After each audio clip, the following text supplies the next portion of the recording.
Samuel chapter 7. Then the men of Kirjath-jearim came and took the ark of the Lord, and brought it into the house of Abinadab on the hill, and consecrated Eleazar his son to keep the ark of the Lord. So it was that the ark remained in Kirjath-jearim a long time. It was there 20 years. And all the house of Israel lamented after the Lord. Then Samuel spoke to all the house of Israel, saying, If you return to the Lord with all your hearts, then put away the foreign gods and Ashtaroths from among you, and prepare your hearts for the Lord, and serve him only, and he will deliver you from the hand of the Philistines. So the children of Israel put away the Baals and the Ashtaroths, and served the Lord only. And Samuel said, Gather all Israel to Mizpah, and I will pray to the Lord for you. So they gathered together at Mizpah, drew water, and poured it out before the Lord. And they fasted that day, and said there, We have sinned against the Lord. And Samuel judged the children of Israel at Mizpah. Now when the Philistines heard that the children of Israel had gathered together at Mizpah, the lords of the Philistines went up against Israel. And when the children of Israel heard of it, they were afraid of the Philistines. So the children of Israel said to Samuel, Do not cease to cry out to the Lord our God for us, that he may save us from the hand of the Philistines. And Samuel took a suckling lamb and offered it as a whole burnt offering to the Lord. Then Samuel cried out to the Lord for Israel, and the Lord answered him. Now as Samuel was offering up the burnt offering, the Philistines drew near to battle against Israel. But the Lord thundered with a loud thunder upon the Philistines that day, and so confused them that they were overcome before Israel. And the men of Israel went out of Mizpah, and pursued the Philistines, and drove them back as far as below Beth-kar. Then Samuel took a stone, and set it up between Mizpah and Shen, and called its name Ebenezer, saying, Thus far the Lord has helped us. So the Philistines were subdued, and they did not come any more into the territory of Israel. And the hand of the Lord was against the Philistines all the days of Samuel. Then the cities which the Philistines had taken from Israel were restored to Israel, from Ekron to Gath. And Israel recovered its territory from the hand of the Philistines. Also there was a peace between Israel and the Amorites. And Samuel judged Israel all the days of his life. He went from year to year on a circuit to Bethel, Gilgal, and Mizpah, and judged Israel in all those places. But he always returned to Ramah, for his home was there.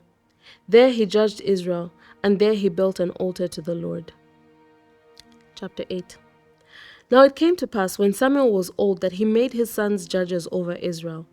The name of his firstborn was Joel, and the name of his second Abijah. They were judges in Beersheba. But his sons did not walk in his ways.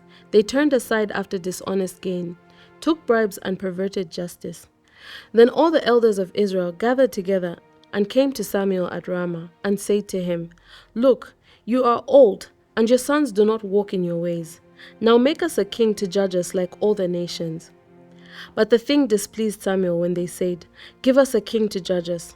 So Samuel prayed to the Lord, and the Lord said to Samuel, Heed the voice of the people in all that they say to you, for they have not rejected you, but they have rejected me, that I should not reign over them.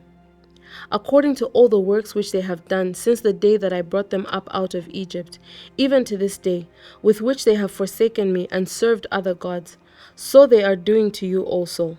Now therefore, heed their voice. However, you shall solemnly forewarn them, and show them the behavior of the king who will reign over them. So Samuel told all the words of the Lord to the people who asked him for a king, and he said, This will be the behavior of the king who will reign over you. He will take your sons, and appoint them for his own chariots and to be his horsemen, and some will run before his chariots. He will appoint captains over his thousands, and captains over his 50s, will set some to plow his ground and reap his harvest, and some to make his weapons of war and equipment for his chariots.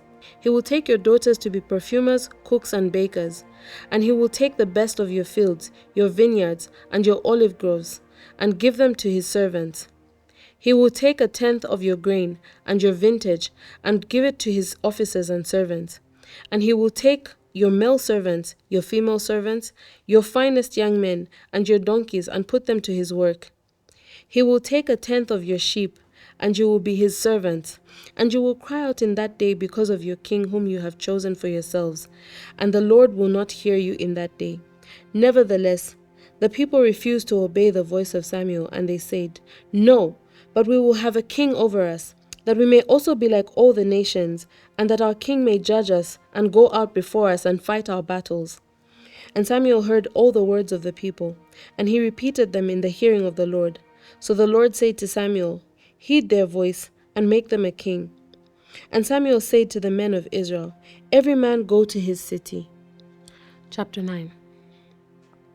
There was a man of Benjamin, whose name was Kish, the son of Abiel, the son of Zeror, the son of Bechorath, the son of Aphiah, a Benjamite, a mighty man of power. And he had a choice and handsome son, whose name was Saul. There was not a more handsome person than he among the children of Israel. From his shoulders upward, he was taller than any of the people. Now the donkeys of Kish, Saul's father, were lost. And Kish said to his son Saul, "Please take one of the servants with you, and arise, go and look for the donkeys." So he passed through the mountains of Ephraim and through the land of Shalisha, but they did not find them. Then they passed through the land of Shalim, and they were not there. Then he passed through the land of the Benjamites, but they did not find them.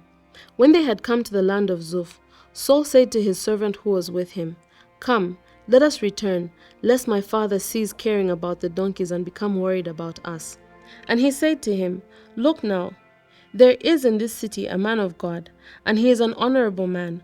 All that he says surely comes to pass. So let us go there. Perhaps he can show us the way that we should go." Then Saul said to his servant, "But look, if we go, what shall we bring the man? For the bread in our vessels is all gone, and there is no present to bring to the man of God. What do we have?" And the servant answered Saul again and said, "Look, I have here at hand 1/4 of a shekel of silver. I will give that to the man of God to tell us our way. Formerly in Israel, when a man went to inquire of God, he spoke thus, 'Come, let us go to the seer,' for he who is now called a prophet was formerly called a seer." Then Saul said to the servant, "Well said, come, let us go." So they went to the city where the man of God was. As they went up the hill to the city, they met some young women going out to draw water, and said to them, "Is the seer here?" And they answered him and said, "Yes, there he is, just ahead of you. Hurry now, for today he came to this city, because there is a sacrifice of the people today on the high place. As soon as you come into the city, you will surely find him before he goes up to the high place to eat. For the people will not eat until he comes, because he must bless the sacrifice. Afterward, those who are invited will eat. Now therefore, go up, for about this time you will find him." So they went up to the city. As they were coming into the city, there was Samuel coming out toward them on his way up to the high place.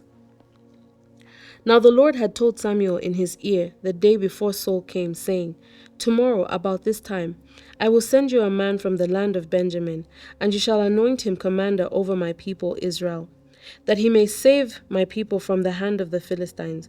For I have looked upon my people, because their cry has come to me." So when Samuel saw Saul, the Lord said to him, "There he is, the man of whom I spoke to you. This one shall reign over my people."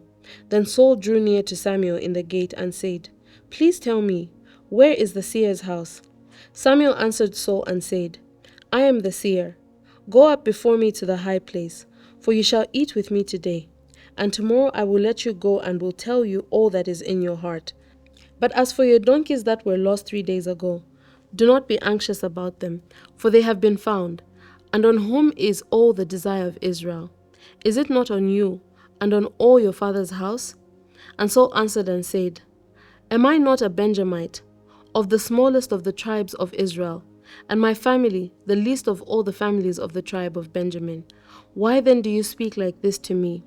Now Samuel took Saul and his servant and brought them into the hall, and had them sit in the place of honor among those who were invited. There were about 30 persons. And Samuel said to the cook, "Bring the portion which I gave you, of which I said to you, set it apart." So the cook took up the thigh with its upper part and set it before Saul. And Samuel said, "Here it is, what was kept back. It was set apart for you. Eat, for until this time it has been kept for you, since I have said I invited the people." So Saul ate with Samuel that day. When they had come down from the high place into the city, Samuel spoke with Saul on the top of the house. They arose early, and it was about the dawning of the day that Samuel called to Saul on the top of the house, saying, "Get up, that I may send you on your way." And Saul arose, and both of them went outside, he and Samuel. As they were going down the outskirts of the city, Samuel said to Saul, "Tell the servant to go on ahead of us." And he went on, "But you stand here a while, that I may announce to you the word of God."